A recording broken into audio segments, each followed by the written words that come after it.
Hello dear students, Namaskara. I am Subramanya. Students, in this class from the chapter Breathing and Exchange of Gases, I am going to discuss oxygen dissociation curve. So oxygen dissociation curve is given in your textbook in page number 274. So this oxygen dissociation curve is a graph.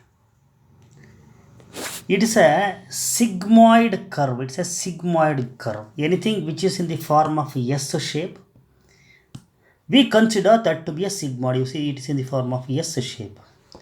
We use the word sigmoid to refer anything which is in the form of S shape. So, oxygen dissociation curve is a sigmoid curve. So, it's a graph which we derive, which we obtain when percent saturation of hemoglobin. Percent saturation of hemoglobin is plotted in y-axis. Y-axis, that is in vertical axis. Here percent saturation of hemoglobin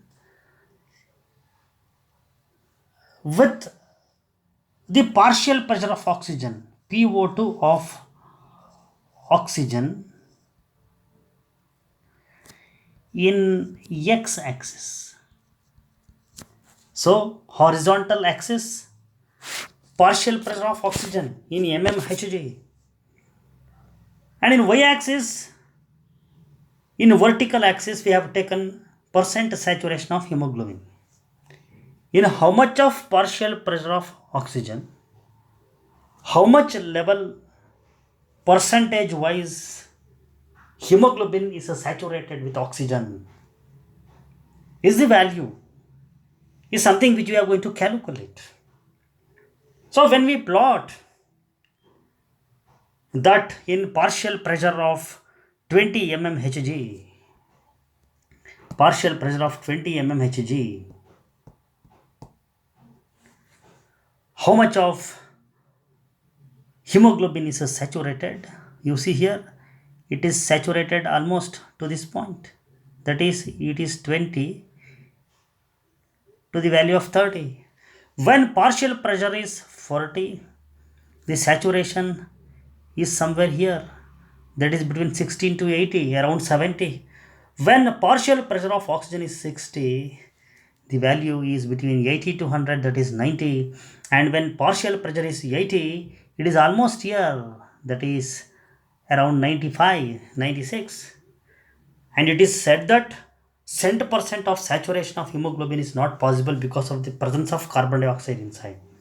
So when we connect all these points, when we take the value of saturation of hemoglobin against the partial pressure of oxygen and mark the points and connect all the points, we are going to get the graph which is in the form of S shape, that is the sigmoid graph.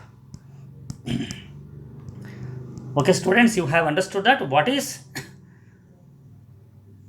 the sigmoid curve and how it is obtained and why it is called the oxygen dissociation curve.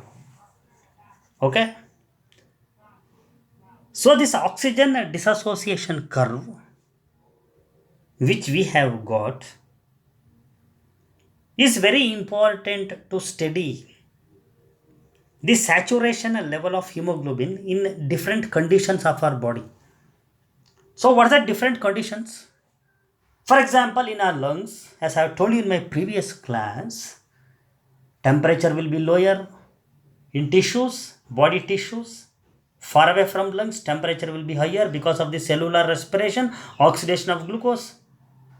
Okay, contrasting things are there. Temperature lower in lungs comparatively to that of the body tissues. Carbon dioxide concentration lower in lungs as because it is dissociated and it is put out of our body in our lungs. Low CO2 in our lungs, whereas high CO2 in body tissues.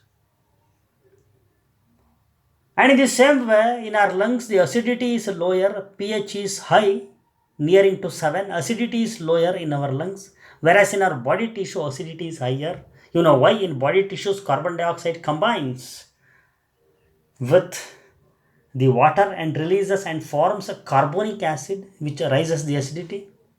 So these different conditions in our body, that is in body tissues compared to that of lungs, influences the saturation level of hemoglobin with the oxygen. So this oxygen dissociation curve gives us the idea of the level of saturation of the hemoglobin in different body conditions. So now let us consider this very curve given in your textbook. Here this curve is related to the arterial, that is the blood present in our arteries when partial pressure of carbon dioxide is 40 mmHg, when the blood is oxygenated. When this oxygenated blood reaches our body tissues, what happens? The blood is oxygenated and we have the curve like this. Okay, the level of saturation of hemoglobin with the oxygen is showing the graph, or it is giving the graph in this way. When this blood reaches our body tissues, so what is the condition there? There is high CO2, high acidity. So let me write like this. High acidity can also be written as low pH. pH is low, acidity is high, and oxygen concentration is low, and temperature is high in our body tissues. So in this all condition in body tissues, what happens? The saturation of hemoglobin with the oxygen is lowered, so that the hemoglobin associated with oxygen shows a tendency to disassociate.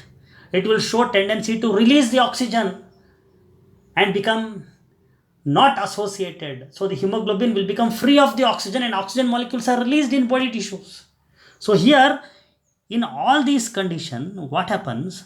Just in partial pressure of 20 mmHg, when the condition is like this, so the saturation level of hemoglobin may be comparatively lesser somewhere here. In the point which I am marking, let me use red color, somewhere here. Whereas in 40 mmHg, the saturation level may be somewhere here, lesser to this. In the 60 mmHg, it may be somewhere here, 80 mmHg somewhere here. So that when you are connecting all these points, how will you get the graph like this? So what this implies? In a tissue, compared to our arterial blood in our lungs, compared to here, in our tissue, the saturation level of hemoglobin with the oxygen is lesser. More and more oxygen is released from the hemoglobin, disassociated from the hemoglobin, and it is released to tissues. So it implies this. So that in this situation, in this condition, the condition what I have written here, when we take the saturation level of oxygen and plot it against the partial pressure of oxygen, the saturation level, what happens? The oxygen dissociation curve is shifted towards a right side. Okay, whereas it is in lungs, it is shifted towards left side. It is shifted towards left side. Okay, in the condition when there is a high O2, temperature is lesser, CO2 is lesser, pH is more. So this all condition is in lungs. What happens? The curve shift towards left side. When it is in tissue, curve shift towards right side. So when curve shift towards the right side, because of all this condition, we call that as a Bohr's effect. It's not given in your textbook. It's additional information for you. And when curve shift towards the left side, we call this as a Halden's effect. Oxygen dissociation occurs in our body tissues because of the Bohr effect, and association of more oxygen with hemoglobin occurs in our lungs.